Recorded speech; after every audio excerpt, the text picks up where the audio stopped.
তৃণমূল কংগ্রেসের অভ্যন্তরীণ সমীকরণ ও নব তৃণমূল গঠনের জল্পনা নিয়ে তীব্র কটাক্ষ করলেন সিপিআইএম নেতা তথা আইনজীবী সায়ন ব্যানার্জি।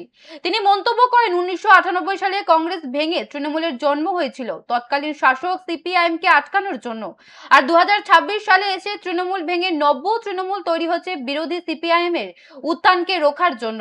আর কি বললেন তিনি, শুনুন।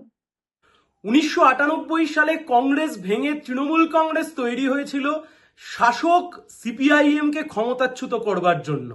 নেপথ্যে ছিল বিজেপি এবং আরএসএস। 2026 সালে তৃণমূল কংগ্রেস ভেঙে নব্য তৃণমূল ব্লক তৈরি হচ্ছে বিরোধী সিপিআইএম এর উত্থানকে আটকানোর জন্য।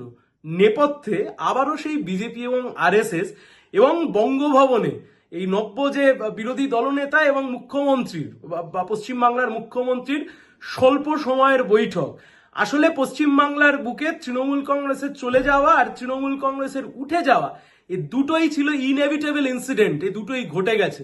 কিন্তু এই যে তৃণমূল কংগ্রেসকে ভেঙে আবার নব্য তৃণমূল, জাভেদ খানের মধ্যে এখন ভালো তৃণমূল খুঁজে পাবে বিজেপি, শ্রমিক ভট্টাচার্য, ঋতব্রত ব্যানার্জির মধ্যে এখন ভালো তৃণমূল খুঁজে পাবেন শ্রমিক ভট্টাচার্যরা।